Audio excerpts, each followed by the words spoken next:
If you own a business or you run a team, you have undoubtedly run into the question of how do I get my people to do what I want them to do? It seems that they don't listen. We're unable to cohesively move in the same direction. I constantly feel like I'm putting out fires. There's so much drama with everybody around me. I don't know how to deal with it or where to begin. I'm feeling incredibly frustrated because I want to be successful, and yet I feel boggled down by dealing with all of the stuff that's happening around me versus being focused on the bottom line of the business, building the team up cohesively, and having us all move in one direction together, right? If this feels familiar, please stick around for this video because I'm going to talk about 4 different elements that you should focus on to be able to take your team and move them cohesively in one direction. This is about unifying towards a common goal. And this can be one of the most frustrating things to deal with and figure out as a leader. Now, if you haven't had this situation before and you want to be a leader and you want to be in one of these positions or you want to own your own company, well, what I'm going to talk about here today is going to impact you as well. All right, so before I get into it, please like the video, subscribe to the channel if this feels like relevant information. My name is Adam Piandis. I'm a leadership coach. I've been teaching and coaching for over 25 years from people all over the world, and I'm excited to be with you here today. All right, if you're here today, these questions and these concerns are relevant for you, right? They can be quite painful and exhausting. Like, how do I get my people to listen to me? How do we unify and move forward together? Well, there's an inside-outside approach or internal-external approach to all of this stuff. At the end of the day, you want to build trust, right? Trust is what moves people together. Trust is what gets somebody on your team to listen to you so that you can have influence as a manager, as a leader, and as a business owner. So trust is the ultimate goal. But how do you actually build trust? Like, what are the most important things that you need to focus on? Oftentimes it can be very confusing. You know that you need to do it, but in today's video, I'm going to show you how. Okay, first we're going to go inward. We're going to look at the internal stuff, right?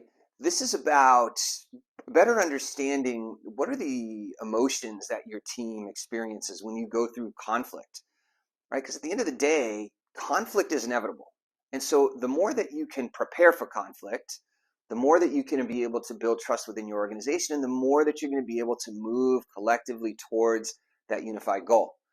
And so the first thing that you have to focus on is behavior, right? Behavior are the way that you and your team as both individuals and collectively respond to one another.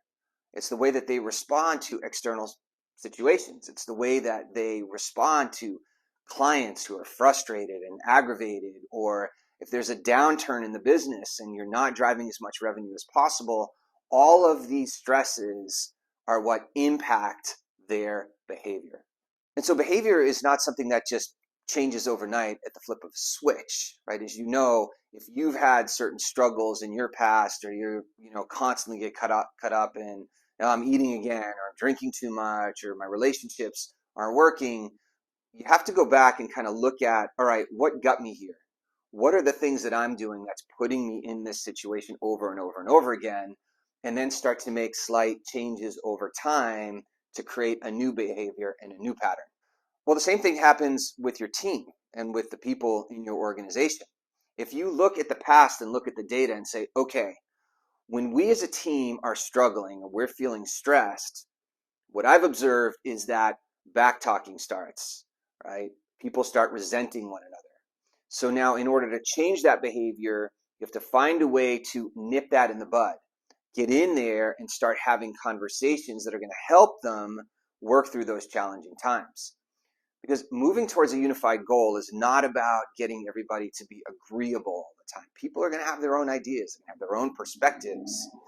But it is about getting in there and allowing people to share their perspectives, to share what's bothering them, and then find ways and teach people how to be receptive to differing opinions.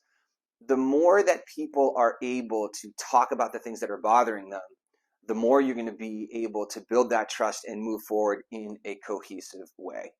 Okay, now that we've talked about the importance of understanding behavior, which is looking at the past, gathering data so that you can start making different decisions in the present, the second thing you want to focus on is responsibility. Now, responsibility takes many forms, right? There's the tactical piece where you say, I'm going to go out and I'm going to send 100 emails a day, right? And I'm going to be responsible for following through. The responsibility that I'm talking about is an internal job, right? When something bothers me and I feel stress and I have an emotional response, rather than doing the easy thing, which most people do by blaming other people and being a victim, is saying, you know what? That's my emotion. I'm going to be responsible for how I handle it and how I manage it. Now, this is vital on an individual level, and it becomes critical with your team when you want to move them towards that unified goal. As a leader, it's essentially up to you to teach your team members how to be emotionally responsible. We can't assume that everybody is going to have the same level of emotional intelligence, which is essentially knowing how to work with your emotions. So we have to teach people, when you have an emotional response, we're not going to go into the victim seat and start to blame our clients or our prospects or our competitors and get stressed, and then this is where drama starts to ensue. But rather, we're going to take emotional responsibility and say, okay, we're feeling frustrated, we're feeling aggravated as a team. Let's discuss why this is happening. Let's take emotional responsibility and let's find constructive solutions to be able to move forward. Before I get into the second two elements that you want to focus on, I first want to say that the first two, of understanding behavior and building emotional responsibility, it's a process. These things don't happen overnight. But it's imperative that as a leader, as an owner or a manager, or someone who wants to be in that position, that you focus on these things and that you put energy and you dedicate time towards building that trust by getting to better understand how these things work. Okay, also, before I get into the second, please like this video, subscribe to the channel, and turn on post notifications. And if you have a comment or a tip or something that you can share on how you've better understood behaviors within your team or developed emotional responsibility, please share in the comments. I'd love to hear from you. Okay, the third factor or element that you now want to focus on is one of these external factors, right? How do I help my people move cohesively so that they're starting to communicate with other people and amongst one another with more cohesion, right? How do we start to resolve conflict quicker so that we can move towards that goal? Well, the third piece is about empowerment. Right? Empowerment is one of those terms that, again, feels great and you know that you need to do it, but it's kind of like, how do I empower others effectively? I'm going to talk about empowerment in three terms that you can think about and that you can use that's going to help you and it's going to help your team members as well. The first one is listening, right? Listening is one of those things that is easy to do. You stop and you listen. However, most people don't do it well. And the reason most people don't do it well is because they are concerned about what they're going to say next. Am I going to look good? How can I bring the conversation back to me because I'm so excited about sharing something with the other person?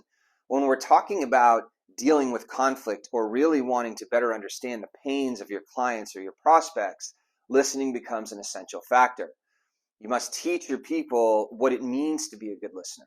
And that means entering into conversations from a position of neutrality and being objective. Now, this takes practice like anything else, but listening is one of the most important things that you can develop to empower your people and to have them feel that sense of empowerment when they're speaking with others. The second part is acknowledging. Right? One of the most underutilized skills is simply telling somebody, hey, you're doing an awesome job, right? Thanks for being great. Thanks for stepping up. Thanks for stepping into your, being uncomfortable, but yet moving forward and being brave enough to elevate your game. Whatever the words of acknowledgement are, it's important that you acknowledge the people around you and that you teach them to acknowledge one another. And then the third part is silence, right? Silence is one of those underutilized skills as well that can be incredibly powerful when we're talking about empowerment. And the reason is, everyone's often rushed to get out and share their opinion on things. But at the end of the day, if you can just be silent and listen and let others know what they're saying is important, this is how you build empowerment within your team. And this is how you create empowered leaders around you. And the fourth part we're going to talk about here today is influence. All right, we've talked about behavior, responsibility, empowerment, and now we're talking about influence. It's one of those things that we all want to have within our lives, right?